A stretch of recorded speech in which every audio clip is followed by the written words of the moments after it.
సాహిత్య గౌరవం కార్యక్రమానికి పునఃస్వాగతం. గుడిమెట్ట శిథిలాల్లో తెలుగు సంస్కృతి అనేటువంటి డాక్టర్ ముత్తేవి రవిప్రసాద్ గారి పుస్తకం గురించి కొన్ని సంక్షిప్త వివరణ ఇవ్వాలని ఆశిస్తున్నాను. కృష్ణా జిల్లా నందిగామకు 14 కిలోమీటర్ల దూరంలో గుడిమెట్ట అనేటువంటి చిన్న ఊరుంది.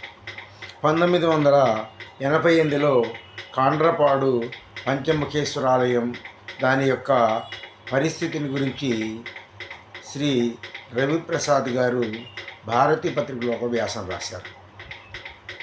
ఆ తర్వాత ఆ యొక్క గుడిమెట్ట గురించి ప్రసిద్ధంగా జనాలందరికీ తెలవటం ప్రారంభించింది. ఆ పుస్తకం మీదే ఆయన రీసెర్చ్ ప్రాజెక్టు ప్రారంభించి యూజీసీ ఆర్థిక సహకారంతో దాన్ని పూర్తి చేయడం జరిగింది.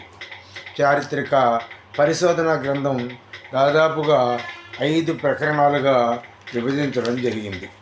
దానిలో మొదటి ప్రకరణం మాండలిక రాజులు గుడిమెట్ట, రెండవ ప్రకరణంలో గుడిమెట్ట నగరం చాగివారు, మూడవ ప్రకరణంలో వెలుగు చూసిన తెలుగు శిల్పాలు, నాలుగవ ప్రకరణంలో చారిత్రక నేపథ్యంలో పంచముఖేశ్వరాలయం, నాలుగవ ప్రకరణం పుణ్యక్షేత్రాల్లో చాగివారు, వేదాద్రి శాసనం, ముత్యాల శాసనం, గుడిమెట్ట శాసనం, వేదాద్రి పంచనారసింహ క్షేత్రం ఆంధ్రపత్రికలో ప్రచురితమైంది.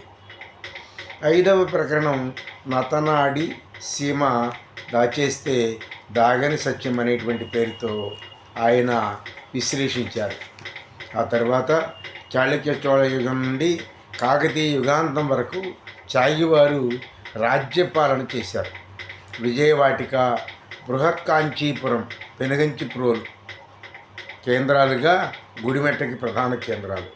కృష్ణానదికి దక్షిణంగా ఉన్నటువంటి ప్రాంతానికి వెలనాడు అనే పేరుండేది. ఈ వంశానికి మూలపురుషుడు మల్లవర్మ త్రిలోచన చక్రవర్తి. వెలనాటి దుర్గయ్య వంశీయుల్లో ప్రథమ గణ్యుడు వెలనాటి గొంకరాజు మరణానంతరం పూర్వ చాళుక్యులు పిఠాపురం రాజధానిగా పరిపాలించడం ప్రారంభించారు. ఆ తర్వాత పల్నాటి యుద్ధం జరిగింది. క్రీస్తు శకం 1176-82లో జరిగినట్లుగా అంగీకరించవచ్చు. చాగిరాజు పంచదశవర్షాణి విజయవాటిక ధర్మ మార్గేణ శశాస అనేటువంటి శాసనం వల్ల పోతరాజు మరణానంతరం దొరభూపతి తన రాజధానిని విజయవాటికకు మార్చారు అని చెప్పారు. శ్రీ యోగానంద నరసింహని ఆశీస్సుల పరిడవిల్లి రాణీరుద్ర పాదస్పరిశతో పులకించి పోతరాజు పరాక్రమాలతో వెలిసిన మాండలిక రాజ్యం ఈ గుడిమెట్ట. ముప్పగోపాలుడు చాగివంశి మూలపురుషుడు నతనాడి సీమలో గుడిమెట్ట రాజ్యాన్ని స్థాపించాడు. పోతరాజు చాగి వంశంలో మూలపురుషుడు.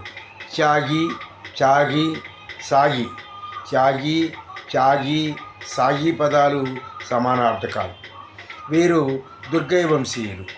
పురోహితుల పొగడ్తల వలన కొందరికి క్షత్రియులుగా గుర్తింపు వచ్చింది.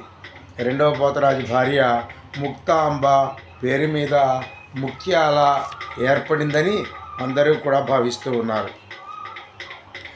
ముక్తేశ్వర దేవరకు ముక్తాంబకు ఏమైనా సంబంధం ఉందేమో యోచించాలని సందేహించారు.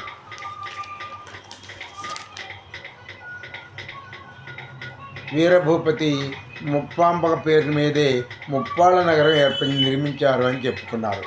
పోతరాజును గుడిమెట్టను గణపయ్యరాజు పెనుగంచిప్రోలు ఏలిగ్గా ఉన్నాడు. 13వ శతాబ్దం యొక్క చివరి రోజుల్లో ఇచ్చటి చరిత్ర పూర్తిగా శిథిలమైంది. దానికి కారణం బహమనీ సుల్తానులు, గోల్కొండ నవాబులు, రెడ్డి రాజులు వీరిపై అధికంగా దాడి చేశారు. మహమ్మదీల దండయాత్రలో హిందూ సంస్కృతి మాడి మసయింది.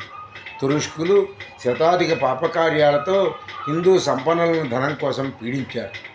మహమ్మదీయుల దర్శనమే హిందువులకు ప్రాణాంతకంగా పరిణమించింది. బ్రాహ్మణుల పూజలు పునస్కారాలు నిషేధించబడ్డాయి. దేవాలయాలు కూల్చివేయబడ్డాయి.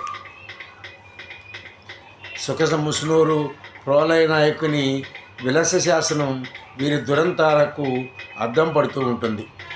డబ్బు కోసం ధనికుల్ని హింసించారు. బ్రాహ్మణుల్ని తమ మతకర్మలు సాగనీయకుండా నిరోధించారు. దేవతా విగ్రహాలని కూలద్రోశారు, పడగొట్టారు. ఆ అగ్రహారాలు లాక్కున్నారు. వ్యవసాయదారుల పంటలు దోచుకున్నారు. ఆస్తి కానీ ఆఖరికి పెళ్ళాం కానీ నాదనుకునేందుకు ఆస్కారం లేకుండా పోయింది.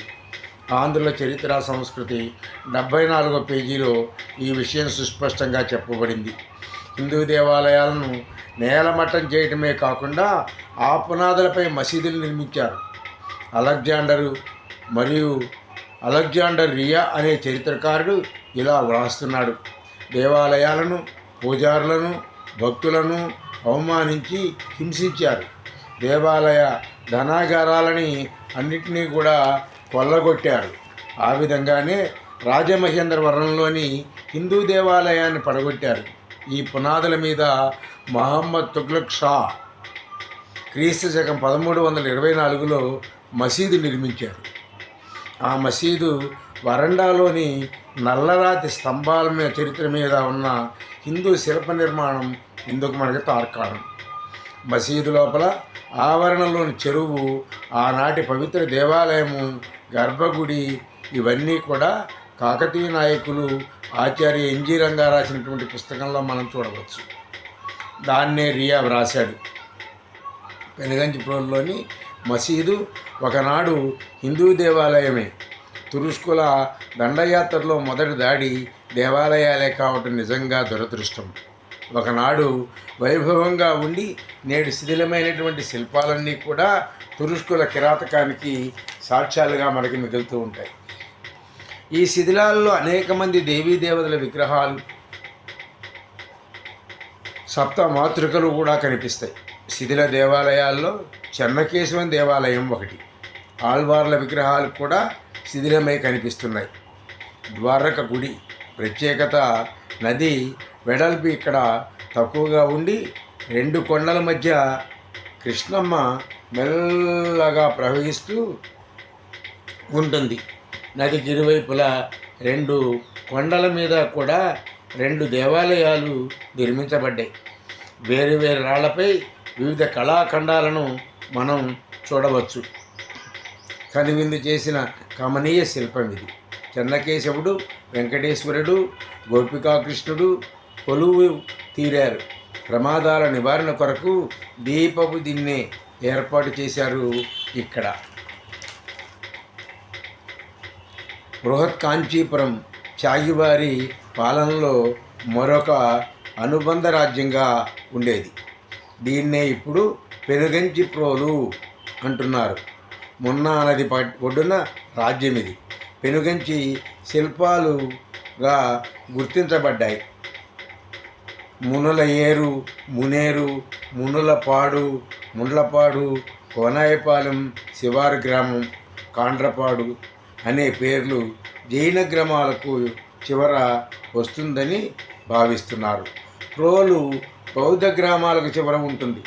కాండ్రపాడు, లింగాలపాడు, తక్కెళ్ళపాడు, బొబ్బర్లపాడు, బొబ్బిళ్లపాడు, చింతలపాడు, చందర్లపాడు, అనిగళ్లపాడు, ముండ్లపాడు జైన మత ప్రభావాన్ని చూపిస్తున్నాయి. బౌద్ధ మత ప్రభావం మునగచెర్ల, రామిరెడ్డిపల్లి, పల్లగిరి,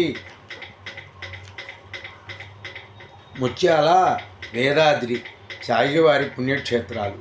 క్రీస్తు శకం 1259లో వేయించిన వేదాద్రి శాసనంలో ఈ పుణ్యతీర్థాన్ని నృసింహతీర్థమని ప్రస్తావించడం జరిగింది. రంగరాజ చాగి తరములకు చివరి రోజులు 2000 సంవత్సరాల నాటిదని వేదాద్రిని గురించి చెప్పవచ్చు. నతనాటి సీమను నాథనాటి సీమ అని పిలువబడ్డాయి. నతనాటి విషయము క్షీరనిధియే ఇప్పటి పాలేరు. నతనాటి సీమలో బౌద్ధ జైన మతాలు ఆయా కాలాలలో తమ విశ్వరూపాన్ని ప్రదర్శించాయి.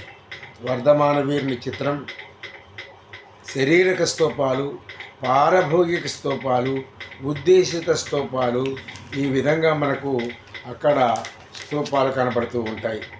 శైవ వైష్ణవ క్షేత్రాలు ముత్యాల, వేదాద్రి బౌద్ధ మతాన్ని ఈ ప్రాంతం నుండి పారద్రోల యత్నించాయి. అనేక కాలాలుగా వివిధ సంస్కృతులను తనలో కలుపుకుని చరిత్రలో నిలబడ్డ రాజ్యంగా గుడిమెట్టను మనం చెప్పవచ్చు. ఇది రవిప్రసాద్ గారి యొక్క రచన. అనేక చిత్రాలు, అనేక శిల్పాలు కూడా దీనిలో మనకు కనపడుతూ ఉంటాయి. ఆయన చరిత్ర ప్రాధాన్యాన్ని తీసుకొని ఈ పుస్తకాలన్నింటినీ కూడా ముద్రించి పరిశోధించి ఆ కాలేజీ పిల్లలతో, ఆ ఊరి గ్రామస్తులతో ఇక్కడ ఉండేటువంటి విషయాలన్నింటినీ కూడా క్రోడీకరించి ఈ పుస్తక రూపంలో మనకి అందించారు.